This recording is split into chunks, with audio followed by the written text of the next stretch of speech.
Rob Skinner, and this is the Rob Skinner podcast. Sometimes churches get forgotten, neglected, or even passed over. Bob Shanks has gone to one of those forgotten churches and brought new life to the church he leads in Savannah, Georgia. Find out who he is and what he's doing to rekindle faith in this episode of the Rob Skinner podcast.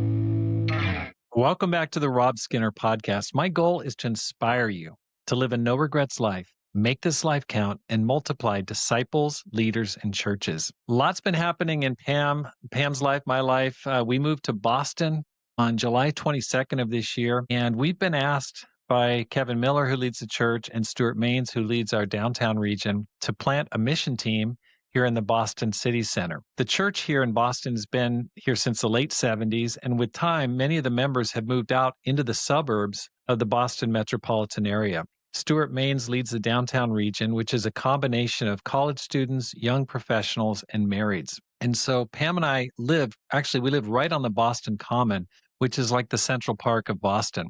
And our goal is to work with the singles and marrieds to build a thriving professional ministry in the downtown core. Will Thorne is leading the effort to reach the 50 universities of the Boston area. That's right, 50 universities, if you can believe it.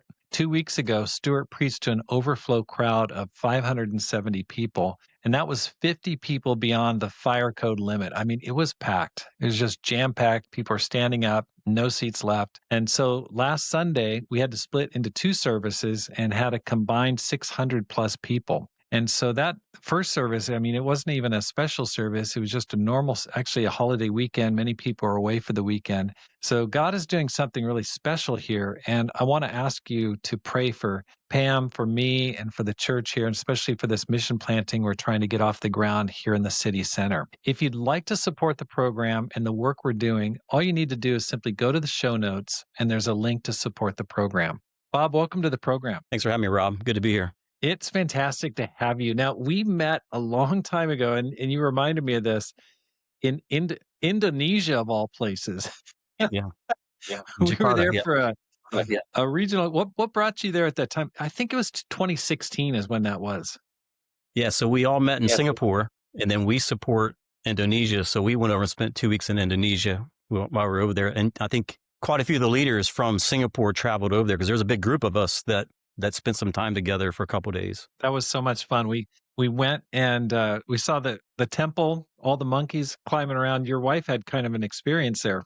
Yes. Yeah, she got bit by one of the monkeys, and that was definitely an experience. You were mentioning that you had to go back and she had to have rabies shots. Is that right? Yeah, so we actually left Indonesia 3 days later, and they said you have a 9-day window to get the rabies shot. So we decided to wait. Actually, they gave us advice not to do it in Indonesia. They said, go back to America and get it done. And so, yeah, she had to have a series of shots. I don't know, I think 20 shots. And every day for a period of, I think maybe 10 days or something, she had to go in. And so, yeah, that was, that was definitely an experience for her and the funny thing was, you should have seen the look on the doctor's face in Toledo, Ohio, when we explained to him that she got bit by a monkey, because they were like, what in the world? They never had anybody show up to the hospital who has been bit by a monkey before. Not too many monkeys there in Toledo, Ohio. Nope. It's crazy.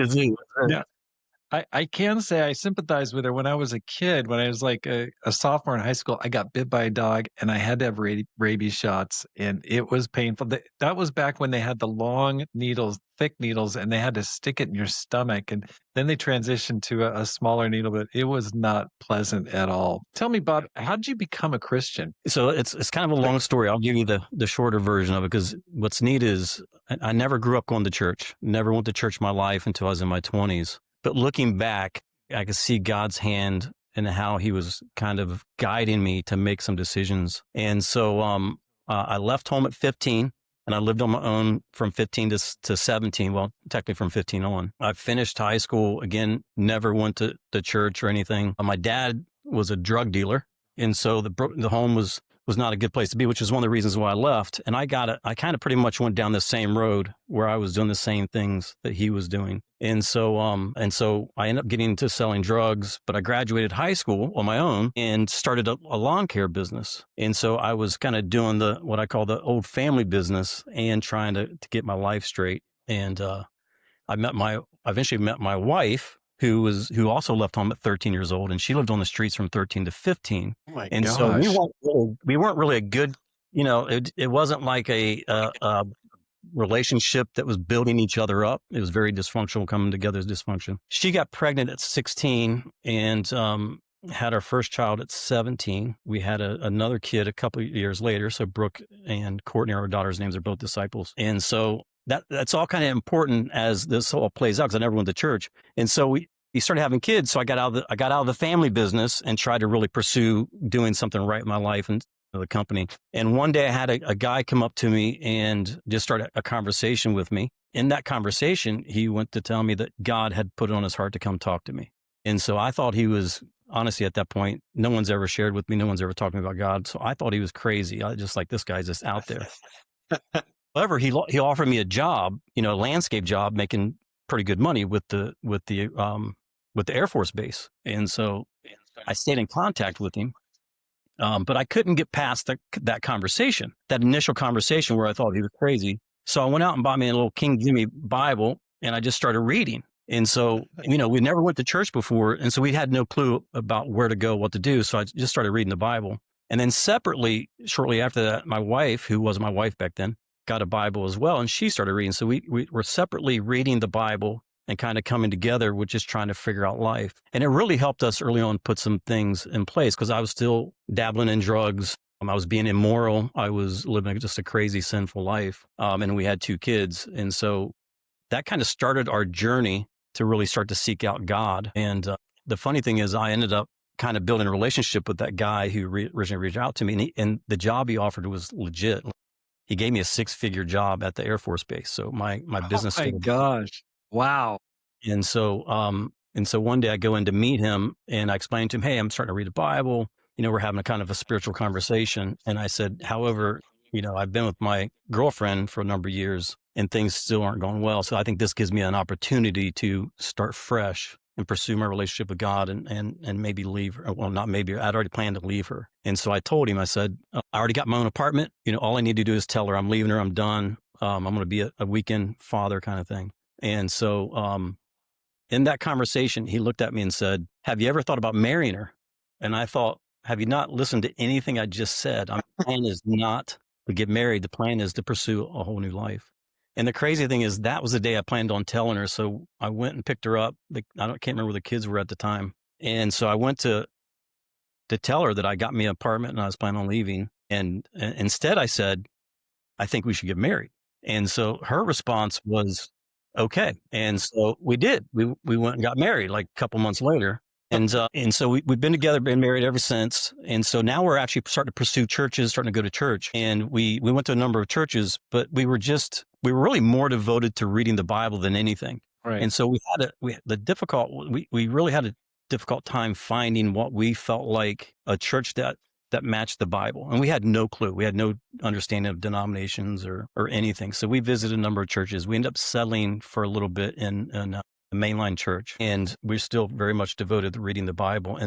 But I still was just struggling because I didn't, as a young Christian, I really was having a hard time wrestling with what I'm reading and what I'm seeing were 2 different things. And I felt like either I was clueless, I was misunderstanding what I was reading, or Christianity isn't what I thought it would be. And so I ran into a brother there who was a part of our church a long time ago, like before it was really the ICOC, which I had no idea. And so I'm hanging out with him and talked to him. And I said, hey, I don't mean to offend you, but I've been reading the Bible for about 2 years and I'm having a hard time reconciling what I'm reading with what I'm seeing. I said, I'm really just wondering, I'm reading Luke 9, I'm reading Luke 14, deny yourself.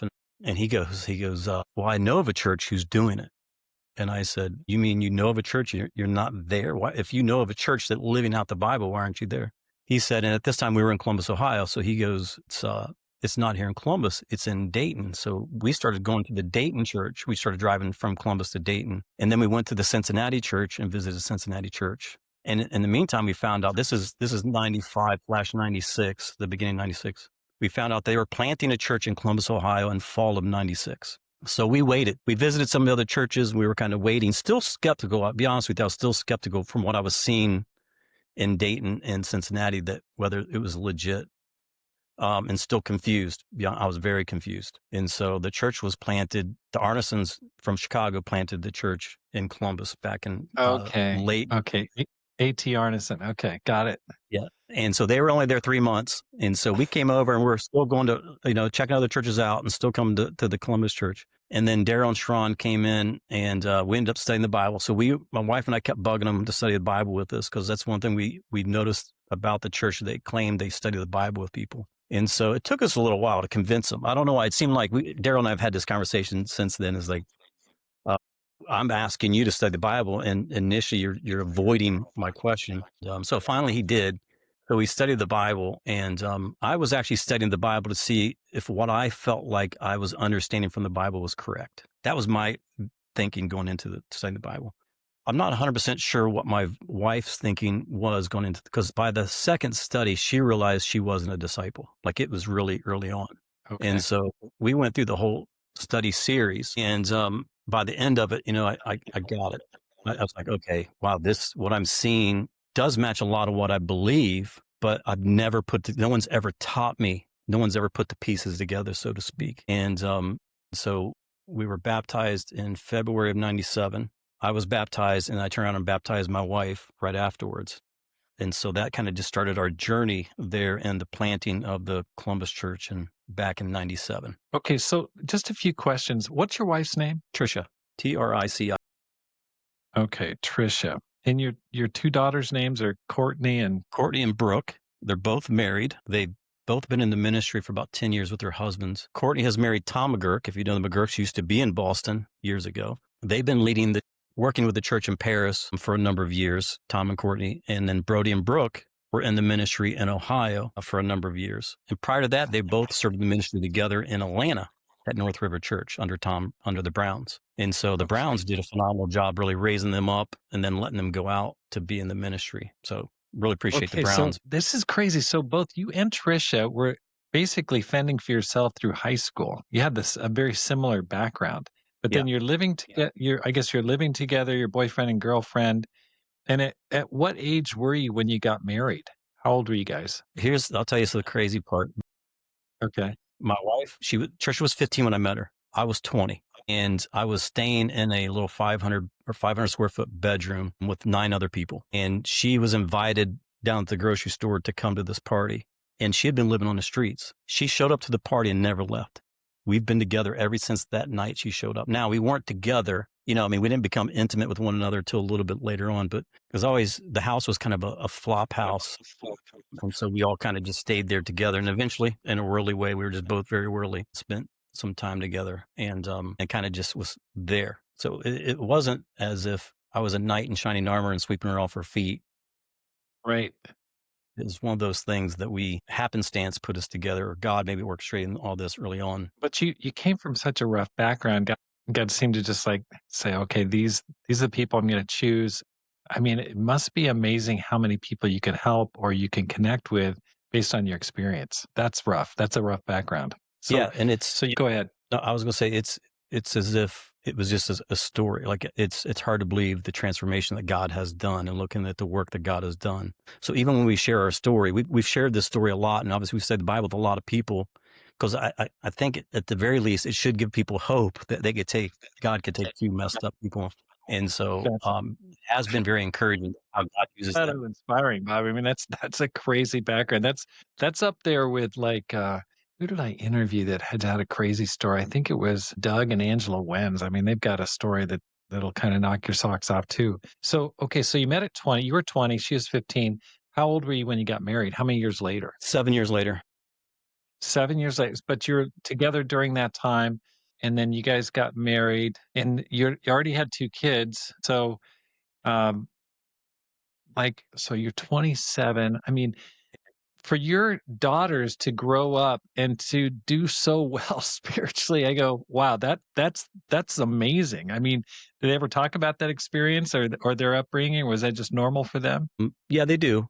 They, obviously we didn't become disciples till 7 years later. So our kids were like 7 and 5 at the time. So they remember the dysfunction. They remember how crazy things were at that time. We were in Indonesia hanging out with the Indonesia brothers and sisters with Brody and Brooke. And I've never really thought about, we never really had that conversation. We talked about it in passing, in a sense. Do you remember that when you was a kid and mom and dad, and the Indonesian brothers and sisters were always like, how did you raise disciple kids? And Brody and Brooke was there and let them answer the question because I didn't have an answer for them. I was like, I don't, Yeah, I wish I could say do A, B, and C and follow this right. scripture and that scripture. It works out perfect. So I let them answer the question. It was very interesting to hear the answer and encouraging because again, the things they shared weren't the things that we planned to instill in them purposely. Right. And so, and the fact that it has really made an impact on them to where now, they served the ministry for a long time. We have no background or ministry background for our family, and yet that's kind That's of been the amazing. pattern. That's amazing. Yeah. Okay, another question I have is how long did you go on reading the King James Version Bible? I mean, I have a tough time reading the King James. It's a snoozer in my mind. That's like going and watching a Shakespeare play, you know? It gives you a feeling like you're accomplished, but at the same time it kind of leaves Yeah. you a little empty. How long did you read that King James Version Bible? I would say they're Tom Caswell, who's not far from where you're at there. So I started reading the Bible, and I would say for at least 4 years. And Tom Caswell said something to me. I was already a disciple for about a year or two, because the Caswells came in and replaced the Reeds. The Reeds left, Darren Schron, and then Caswells came in. And Tom goes, "When you pray, do you pray in the King James language? King James English?" And I said, "Well, no." He goes, "Have you thought about reading a translation that's more, than how you speak?" And and I was like, "Oh, that makes sense." So I would say for at least 4 years, I read the King James. Most of my memory scriptures from early on all come from the hitherto, therefore, my brother. The funny thing is, it didn't seem difficult back then for whatever reason. But now I go back and I reference the King James a lot, and I'm like, wow, I cannot believe it didn't just confuse me more. Because now looking at it, I was Oh like, my wow, gosh.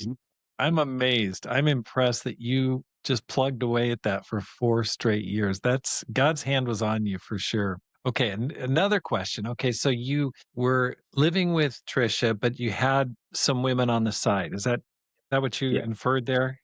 yes, Okay, but Tricia found that out or she knew about that? Did she put her foot down? How did you manage to get through all of that? yeah. So she had an idea. She pretty much knew. Of course, in the world, I just lied and denied everything. But that was important in our becoming disciples. So um, I wanted her to know everything. So we actually sat down as we were studying the Bible, and I said, "Feel free to ask me anything that you may question about our past." Um, and so I was able to kind of, because she had a number of thoughts in her head that weren't even true, right? So whatever I did, she multiplied it by like 100 times. So she thought I was out with hundreds of women. Not that one's okay, by the way. You know what I'm saying? Right, It's just, sure, of course. and so she really didn't know for sure. She just, it was her gut, that led her to believe that I was out just living a double life. And so in the beginning of our relationship, we both became dependent of one another, and she being more dependent of me. Because like I said, when she came and stayed with us and she was 15 years old, it was just a place for her to stay. She wasn't, attracted to somebody, or she didn't come for what we had to offer. She literally just needed a roof over her head. And everybody was respectful. No one, mistreated her. And if you know my wife, she's, there's a reason why she went from place to place. Like she's a very strong woman, and how she lived that kind of lifestyle without being abused or taken care of or taken advantage of is. But if you know her, like, okay, yep, she's a fighter. You know what I mean? She's not gonna. And we had That's some of those. amazing. There was times where I came home from a crazy night and she had a mean right hook, man. I mean, she let me know. I'd come in the house and she knew I was out with somebody, and I denied. And yeah, so our relationship was about as broken as you can think. Wow. Okay. Thank you. Thank you so much for sharing that. I really appreciate that. And she's been able to forgive you, obviously. She's been able to move past it. Yeah, that was the biggest miracle. honestly. Yeah. I think that's the thing that we all need to work on in our life regardless, but when something with that kind of trauma, the way you've been treated, and taken advantage of, it has a greater, deeper impact. I will say, it's funny, we've done a lot of marriage counseling over the years, and it took her about 7 years after we became disciples for her to really work through all of that. And I was resolved early on that I had hurt her so much, I've sinned against her so much that if, I knew she had forgiven me, but the effects, of that sin, how it affected her, did affect our marriage and would affect our marriage. And I knew that, I'm going to reap what I sow. And so, because I remember again about 7 years where I felt like she not only forgave me early on, but she had really worked through like you would have no clue right now, or even Right. 10 years ago that she has anything, for the past. And so, but if you knew Wow. Tricia's life as well, her mom became a disciple, and her mom was not. There's a lot she had to forgive her mom, but I think Tricia's love and forgiveness towards her mom helped her become a disciple, and her brother and That her is sister. He's like, most of her Christian, most of her family are all disciples. that's incredible. I wish we had time to go into that. That'll have to be a part 2, a little sequel to our talk here. Can you give me an overview of your life since, 27 or so up until now, where you've been, how you got in the ministry, that kind of thing? Yeah. So in '97, the church was planted, and so we were basically on the mission team right away. The church was so we were on campus. I was taking our kids to campus every day. We had campus ministry, yeah, and we loved it though. We were just, we did not had family, and we instantly found family, people who cared about us and loved us, and we had the same mission mindset. And so we kind of dreamed for the ministry. We dreamed to work for Hope Worldwide. We loved the work that Hope was doing, because prior to that, we were actually, we would go out and sharing our faith before we became disciples. We were bringing homeless people in our house before we became disciples. We were reading these things and just starting to do it. And then once we found the church and seeing that the church was focused on the mission, seeking and saving the lost and serving the poor, we just instantly fell in love with it. So our dream was to work for Hope and go in the ministry. And so we had a couple opportunities. It's funny, Mike Fontenot and I were having a conversation a few years back, and I was telling him about the story, how I got hired to go in the ministry in Virginia. And then I get a call from my brother, and he says, we're letting everybody go. And you can probably guess what year that was. And so I was telling Mike about that. And then Mike goes, I'm sorry, I had to make that decision. So I didn't realize he was the one who made the decision. So I got hired and fired within like a 2-week period. And then we had So another you opportunity. you joined the ministry in 2003, and then you were let go 2 weeks later. Yeah, we Let's were just say it officially hasn't been fired. easy, Rob. It Yeah. wasn't the easy road you took. Well, I totally feel like God protected us, because we could have made that move. We could have, all that could have happened. But, and back in the day, you got hired. It wasn't like an interview process where you went down and met the Right, church and right. things. So I felt very protected during that time. But then we got a call from Hope Worldwide in Philadelphia, and they asked us if we would come and work for Hope and run their inner city program, because we'd already been doing a lot of homeless work, and we had started a outreach ministry in Columbus, and we're doing a lot of work with primarily homeless people, addicts, and things like that. So they had called us and said, would you want to come to Philadelphia and work in Philly? So we went to Philly and worked there for 3.5 years. We worked in North Philadelphia. We worked with the teen ministry of the church at the same time. So we were working with the teen ministry and then doing Hope Worldwide. And that was about 2007. So we were in Columbus probably 9 or 10 years before we finally made a decision where we're going to go, because we kind of always knew God was going to send us someplace. And so we spent 3.5 years, almost 4 years in Philly. And then things came to an end. And so we were like, okay, so what do we want to do? We need more training.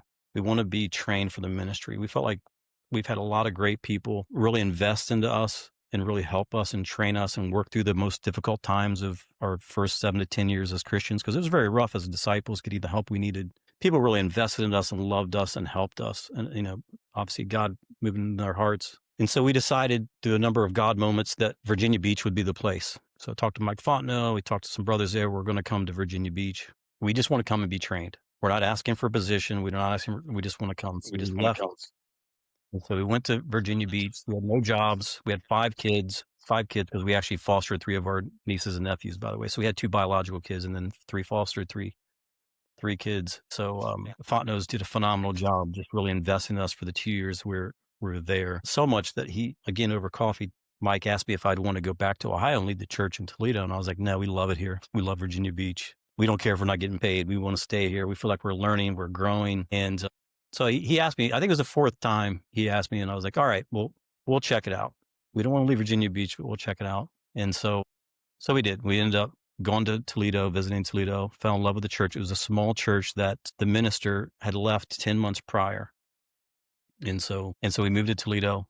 The church was probably... What year?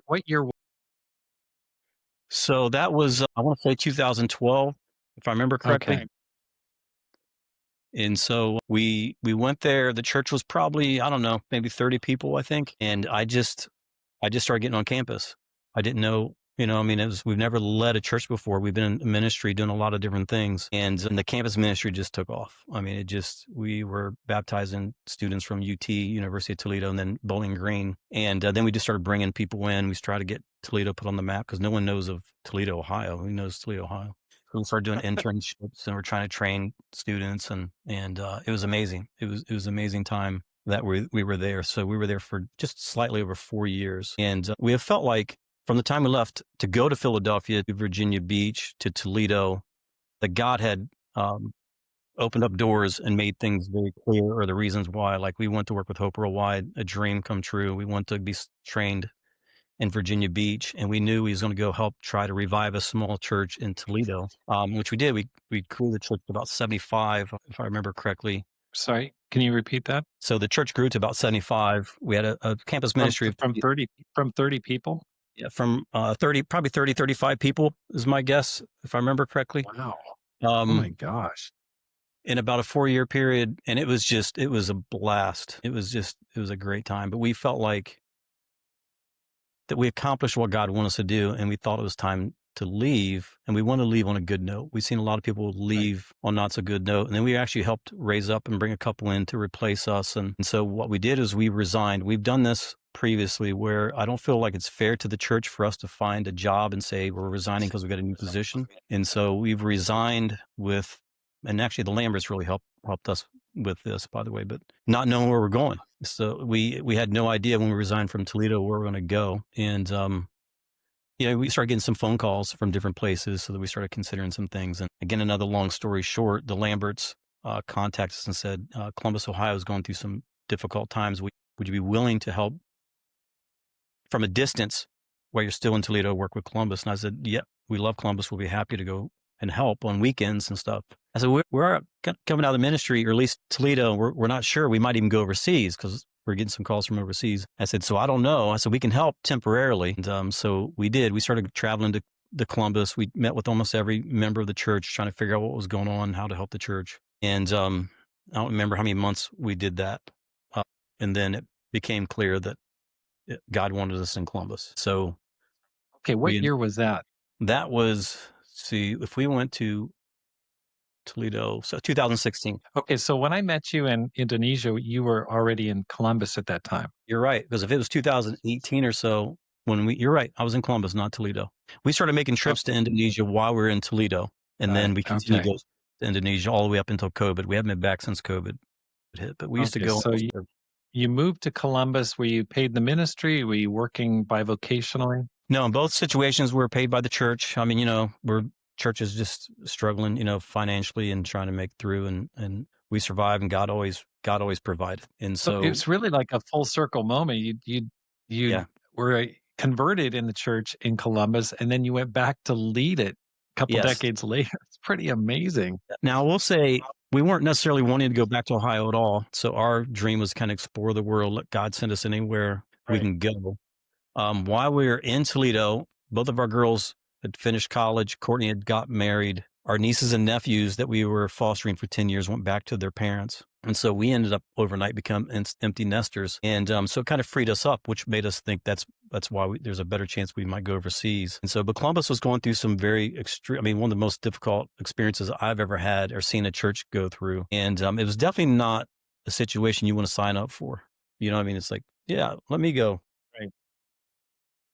But it broke our hearts, right, to get with Columbus Church and hear the disciples who were just from the experience and the things that they were going through. And I really felt like God provided a lot of clarity for us to go to Columbus because I don't know if I could have went back to Columbus without having a vision on what God wanted us to do. And because it would have been hard. It would have been very hard. And there's a whole nother story how God kind of worked that out and put us in Columbus that made it extremely obvious. We were 100% confident that God put us in Columbus and very clear on the mission he gave us to do while we were there. And that was very helpful. It was hard, extremely difficult. And so the goal was that the Lamberts were like, at least go for 2 years, get the church healthy again. And then we'll see, what the future will be kind of thing. And so we get there, and after the first year, it's like, this is going to take a lot longer than 2 years. And so it took us 4 years. So after 4 years, we started thinking, okay, we got the church back because the church was, 120, I think, when we arrived. 60 people left over a period of time. And so we never officially went down to 60 people, but over a period of time, the numbers were kind of up. And then we grew the church back to 130. And then we brought the Snells in to lead the campus ministry for us, and they were doing a phenomenal job. That was most of our growth, honestly, is campus ministry. And it's still doing, the campus ministry is doing, in my opinion, still very well today. So they did a phenomenal job while they were there. And so, again, we felt like God put us there for a specific purpose, and we accomplished what God wanted us to do. So it was like, okay, God, what's next? And so we thought it was maybe time for us to move on. And then COVID hit. And so I thought it's not a good time. It's just not a good time to leave with COVID. Right. So we stayed for 2 years. And then we raised up a couple to take our spot. The ministries were doing well. So again, another one of those times was like, okay, even COVID was very difficult. Don't get me wrong. It was extremely difficult to work through, but overall felt like the church was doing pretty good. And then we decided, we're going to step down. So we resigned, not knowing where we're going to go. And then we actually had a couple move to North River. So I called Tom Brown up and I mentioned Tom Brown. I said, we have this couple that's moving there. They're phenomenal. They probably need a little bit of a break before you put them into the ministry or start using them in a way. But trust me, they're a couple that it's going to be hard to hold them back. They're phenomenal. And then I told him, yeah, we resigning from Columbus. And, if you know Tom Brown, he's like, he has 15 ideas, right? He's got all these, but you should. And so he said, have you considered Savannah, Georgia? I don't know nothing about Savannah, Georgia. And we're not making any decision until we complete what we're doing. And so through that was our connection to Savannah, Georgia. So over the next several months, it started becoming clear that Savannah was going to be the place. And so then we resigned in Columbus, finalized Savannah, and then moved down a few months later. Now we've been here 3 years. Wow.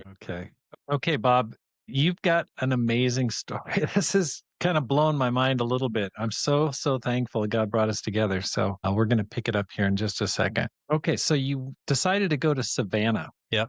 That's where we're at now, Savannah, Georgia. Okay. And what year did you move there? So we've been here 3 years. So we showed up in 2022. Okay.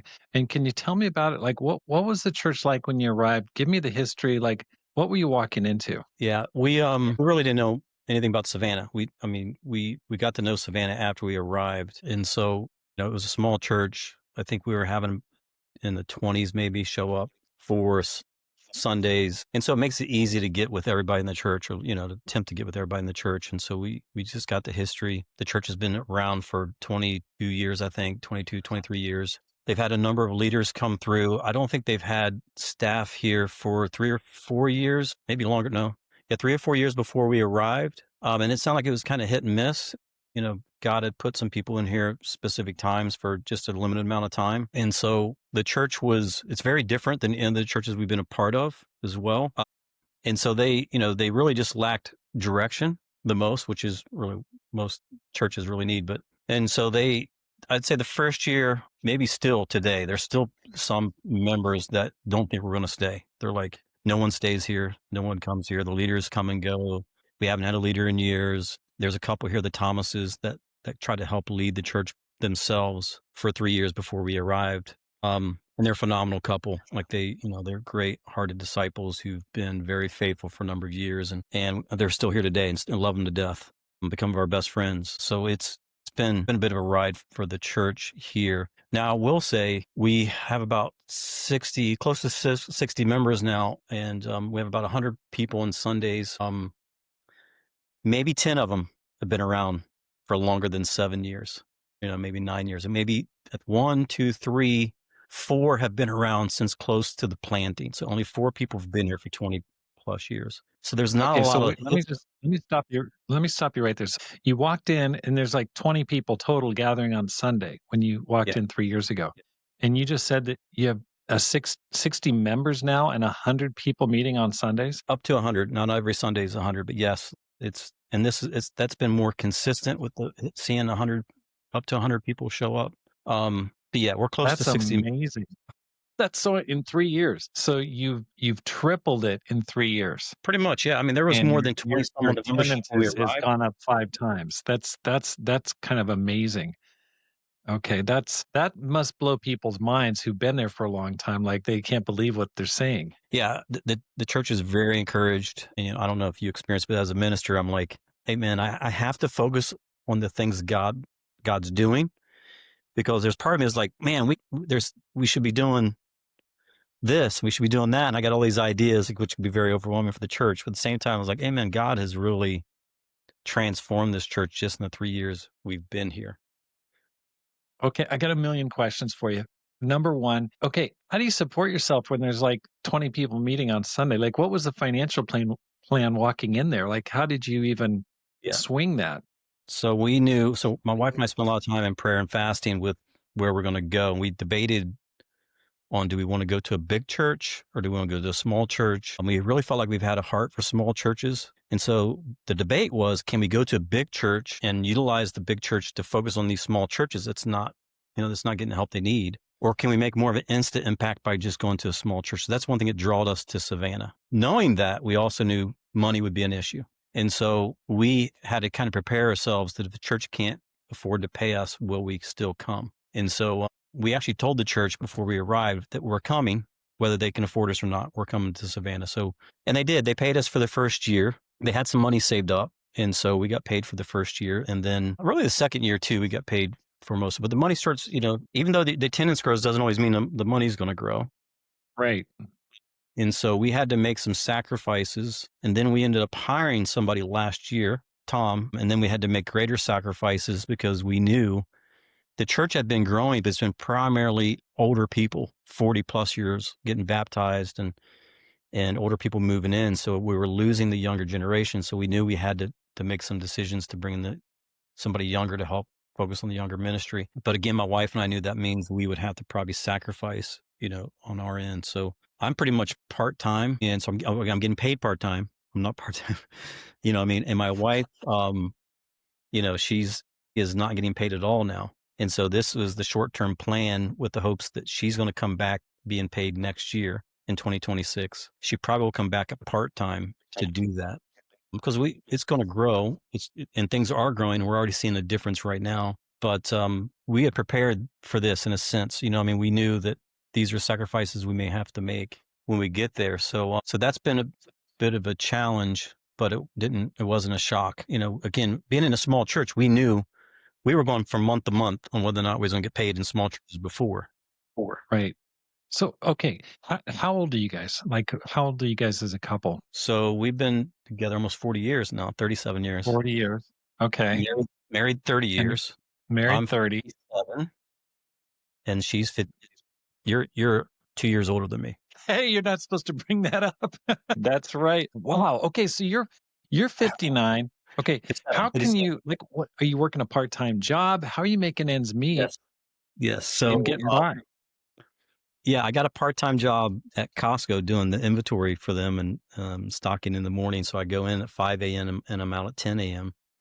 And it's as I'm getting older, we're starting to have some health issues. And so benefits are important. And the church was paying, I think we had like almost $1,500 a month in benefits just for health benefits for my wife and I. And so we actually gave up our health benefits to help bring Tom on. So that was $1,400. The church said, okay, we already have this money planned for you. If we, so we did. And surprisingly, when I got a part-time job at Costco, part-timers get full benefits. And so I have the best benefit package I've ever had, even since I worked for myself years ago.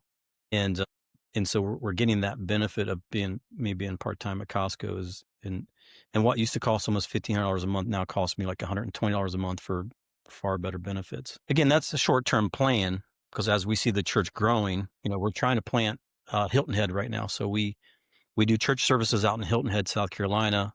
and our goal was to have Hilton Head planted by next year.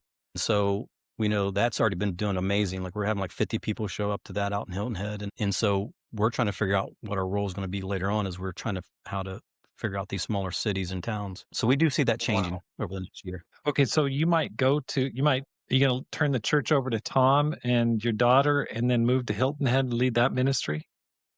Possibly. We haven't talked specifics about that. That is one plan, one thing I've been praying about. Like, will Hilton Head be our next spot? It does fit us better because it is a retirement area. You know what I mean?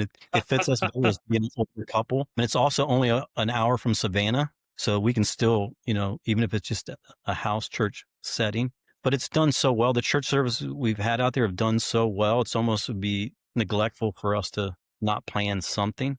Wow. And so, yeah, it's been I amazing. really, really tempted to launch into a whole discussion about that planting. I love your mindset about planting more small churches, but I want to stay focused on what you've done the past 3 years to make the church grow. What's made the difference? What's helped? What was your mindset coming in? What was your game plan? I mean, what did you do practically that's helped the church to, triple its membership and the attendance is 5 times what you started with? Well, honestly, we came in with very similar mindset of what we've done before, as far as just investing in the church, building relationships, living out discipleship, establishing family groups. And it was very difficult, honestly. My original plan, the things we've done in the past, wasn't as effective. So it's really caused me to really examine my leadership and what I need to do to help the church be effective. But on a selfish side of it, one thing we liked about coming to a small church is we felt like we've focused so much on building the church the last 10 years. We haven't really built a personal ministry.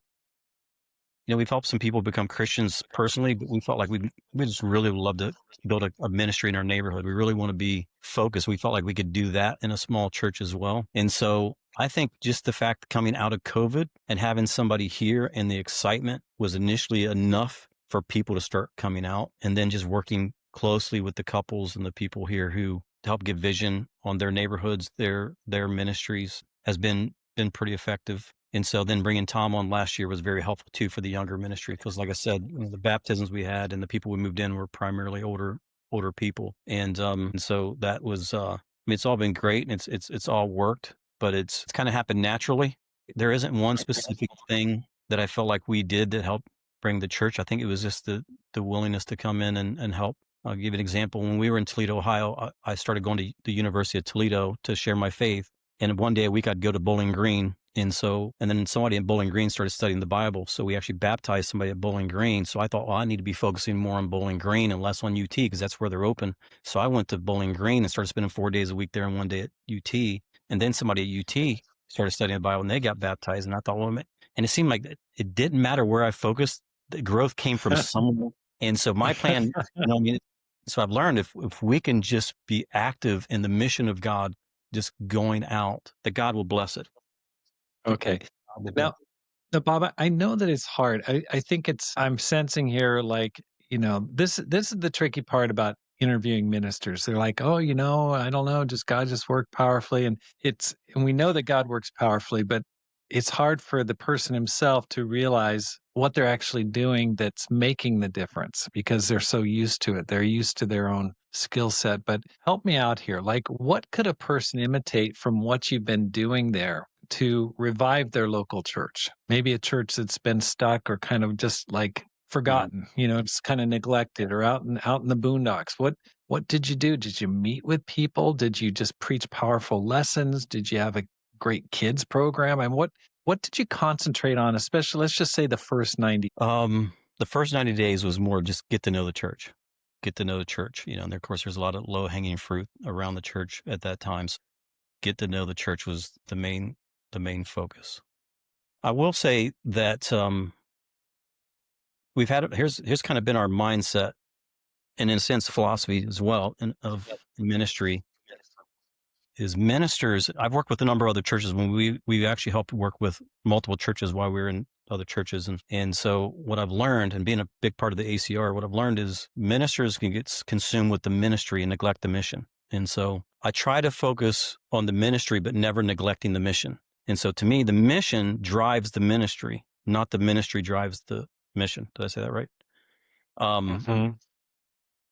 That, Jesus calls us to go make disciples. The mission is what unifies us as a church. The mission is what brings us together. The mission is why we will do small family groups. The mission is why we develop relationships. And I've worked with a lot of ministers, and I've done this myself, even though I preach this all the time, is don't neglect the mission for the ministry. And one of the hardest things going into churches and working with the churches is a lot of the members and even leaders are doing a lot of phenomenal things in the church, but it's not growing because they're doing a lot of phenomenal things, but they're not really doing the mission. Okay, so let's drill down just a little bit. Can you give an example of what that would look like? Because those words, to a disciple, they seem so similar. Ministry, mission, they start with, and they sound the same, but they're very different. And I think this is a really important point. So, how can you tell if you're more focused on the ministry rather than the mission? How would you know, like, oh, that's happening here in our church? So usually when I come into a church like Savannah, I teach on my role. I teach on what the role of an evangelist is, because surprisingly, a lot of people think my role is to coordinate a Kingdom Kids teacher. Like, who's going to lead my role is to make sure the usher team's put together. My role is to make sure the moving team, whoever's going to show up, somebody's moving in or moving out. My role is to do weddings. My role is to do funeral. My role is to do these kind of things. And I said, I do those things because I'm a disciple. And so teaching my role specifically, God as an evangelist calls me to fulfill specific things as an evangelist, 4 or 5 specific things. So everything we do has got to be outward focused. So everything is outward focus. And so we work together as a ministry in a family group or whatever setting it is with an outward focus of making an impact on our community, on our neighborhood. And so everything we talk about, everything we planned is with an outward focus of bringing our family and bringing our community and bringing people in. So that's the primary focus, and the ministry is putting those things together. Okay. So Bob, how do you deal with naysayers? How do you deal with those, oh Bob, you're so old school. You're just stuck in the past. Oh, that's so 1992 and that's ministry from 30 years ago. How do you address those kind of comments, that kind of mindset? Well, I think of the greatest command, right? Love God with all your heart. We fulfill that by loving our neighbor. We fulfill loving our neighbor by loving God, and we love God by loving our neighbor. What I'm asking isn't, it's not as if it's unbiblical. It's a biblical teaching of what we're called to do. I think Matthew 28 isn't just a mission for us to go save the world or make disciples. I think it's the prime focus that unifies the church for a singular goal of seeking and saving the lost. And so I don't really run across too many naysayers that think that's old school. It's more of a faith issue that people have a hard time seeing that we can do that again, that we actually can make an impact. And that's why, unfortunately, our faith is the evidence of things unseen, but I'll see it when I believe it is more of our mentality when it comes to these things. And what I've learned is if we can develop or create family while we're growing the mission, growing the church, everybody falls in love with that. And one thing I've learned over particularly the last 6 years, 7 years, is we've got more focus on the issues in the church than we have on the mission to grow the church. And that's where we get consumed with ministry, where I could be so consumed with trying to make sure everybody in the church is doing okay, the marriages are fine, and working with the teens and doing all these kind of things. And I've done that. I strongly preach this message, right? And I've talked to a lot of leaders about this, but I still find myself being consumed with, like right now, we don't have a worship leader in Savannah. Right now, we're just establishing, after 3 years, we're establishing a Kingdom Kids program. We don't have people who know how to use the mics in our church. So media is challenging. And so, because that hasn't been my focus. The focus hasn't been on that. And I've learned, our worship leader moved a year and a half ago. And so I sat down with the leaders and I said, we have somebody that we can plug in, or we can spend time praying and fasting and see if God's even pleased with our worship. I mean, we got to look at this situation as we don't just plug in another worship leader. Are we really, this is for God. Are we pleasing God during this time? And the church loved that idea. They're like, okay, that makes total sense because we don't want a song leader. We want a worship leader. And we don't want to just plug somebody in to do something because we have a gap. And I've done that a lot where I put great hearted disciples in leading something, a ministry, but it really wasn't their gift or talent to do that. So what do you do when you don't have a song leader, you don't have a worship team? Are you playing backing tracks or are you just praying? Like, what do you do? Yeah. So what we learned during COVID, if somebody asked me in 2019, can we use videos for our worship? I'd have been like, no, why would we do that? We got 4 different people that we can just plug in and lead songs for us. But since 2020, I've learned that we have a lot of amazing worship leaders who have made videos for us out there in other churches. Yeah, we swipe songs from a lot of different churches, and that's been extremely helpful. But we'd rather have a worship leader than a song leader. So that's been the conversation of what we're looking for and why we don't have a song leader right now. But yeah, it's been Okay. and people. Like how do you differentiate worship leader versus song leader? Well, you see, think about the contemporary Christian music today, where most of it's about me and how God makes me feel, and I love God and all that. And then worship is more like what David does in the Psalms, how amazing God is. And so, and I talk to our media team now who puts our songs together, because I'm not a song leader or a worship leader, by the way. So I can't give the best advice. But narrowing that, we just had somebody move in who's been a worship leader at another church for a long time. And I'm like, please come in and help us learn, worship and not just plug in songs. And so he's been trying to give us some input. So, because I think we don't want to there's a lot of great videos out there that we can do that other churches have made. Have just been great Christian songs. That's more about my walk with God and what God has done in my life versus God directly about who God is and what he's done. And Right. so, So that's okay. Now, here's what I want to know. Like, you're 57, you know, probably going to work in the ministry another 10 years or something. I mean, till you die, I guess. Have you given any thought to retirement? What's your game plan? Let's break it down to the brass tacks here.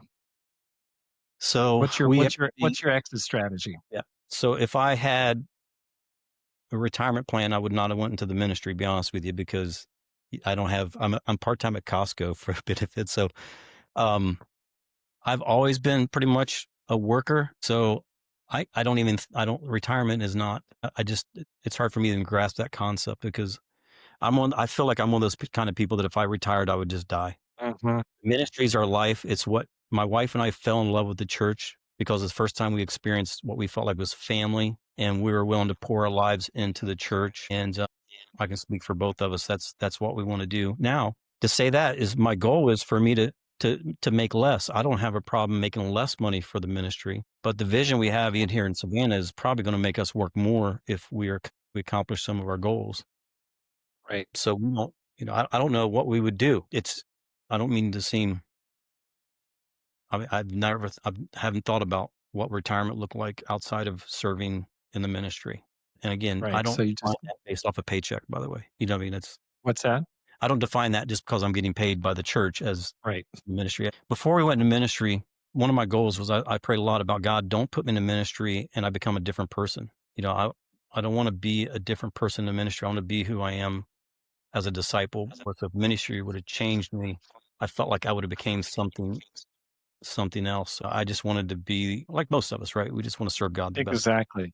Well, I totally agree with you, and I think it was a great exercise for me to go plant a church in my hometown, and I resigned from my position in Boise, Idaho, and moved to Ashland, Oregon, and started selling real estate and working a job, and then just leaving the church, on my off time, and it was a great spiritual practice to just show myself I don't do this for money. This is my life. This is what whether I get paid by the church or if I self-support, it's a passion. I really commend you for that, Bob. Okay. So let's go ahead and wrap this up by asking you this question. What advice would you give to a person who wants to make their life count? It's a great question. It's a hard question too, I think, because life kind of evolves and changes, and the things that I felt different before may have changed now. But I will say, my wife and I are just in awe of what God has done in our lives and what He's done with our kids and grandkids. I try not to talk about too much because it makes me emotional to think the transformation that God has done to give me a phenomenal marriage out of the mess that we had. And I've thought about this, not directly for this question, but the Bible, Jesus is very clear in John chapter 8, right? It's, you hold in my teachings, you know the truth will set you free. Live out God's truth, not my own. If I'm not living out God's truth, and my truth is somebody else's truth, if that makes sense. And I do that because I'm called by Jesus to seek first the kingdom and his righteousness, and all these things will be added. And so in everything we try to do, we ask ourselves, is this decision going to help us seek the kingdom of God? Because the promise that come with those things in John chapter 8, as well as seek first the kingdom, right? And Matthew, there's promises that come along with those things. And so if we seek first the kingdom and his righteousness, all these things will be added to. And so I think that's a big key for individuals is our lives. We're created to seek first God, his kingdom. Obviously, we're not perfect. We're going to fail. We're going to make mistakes. But overall, that's the goal. And I think God is an amazing God. That's been our mindset from the first time we picked the Bible up. And I think that's where God's fruit has came from. And I think it's the truth, right? Again, John chapter 8, it is a truth of God's, not my truth. So build on God's truth, on the foundation of God's truth, not on your own personal feelings or thoughts, but just build it on the ground, the rock of God's word. Yeah. That's And then putting that, amazing. we learn it's true. I tell people all the time that if you're telling somebody else's story, it's somebody else's truth. The only way we can find out if the Bible is true is you have to put it into practice. You have to live it out. Because if not, then you're telling somebody else's story. And so I think God has a story for each of us. As we seek his truth, we'll know what he says is true and we'll receive those promises. So, yeah. Bob, thank you so much for your time. It's been a real pleasure to talk to you. And I've just got to ask, are you going to come to the Small Church Leadership Conference at the end of this month in Lansing, Michigan? I would love to be there. We actually were hoping to make every effort to be there, and we almost had it figured out. We have a family wedding going on that weekend, and we thought we could make it back in time. And then we found out that we're actually going to be a part of the wedding. And so they need us there a couple of days sooner, so which is going to interfere with that trip. So unfortunately, we won't be able to be there. Thanks for letting me put you on the spot. I know I already asked you this question, but I really wanted you to come, and I actually wanted you to speak there and share with the other small church leaders the good news that's coming out of Savannah. It's really inspiring, but I hope that you'll come again in the future. No, And absolutely. I'm happy that other people can share this story. So thank you so much for your time. Thank you, bro. Appreciate it. Love you, man. Love you too. Thank you. And thanks for listening. Here's how you can help support the program. First, let your friends know about the podcast. Secondly, read and review one of my books, either How to Plant and Grow a Church or Courage, How to Make This Life Count. And I've got a third book coming out this fall called The 10X Christian, How to Multiply Your Faith, Impact, and Legacy. I'm really hoping to get this out by my birthday here this month. And so I'm working hard on it. Joel Nagel's helping me with it. Finally, you can support the program with a gift today. Just simply go to the show notes and there's a link you can click on. Because my goal is to inspire you to make this life count, live a no regrets life, and multiply disciples, leaders, and churches. Have a great day and make this life count.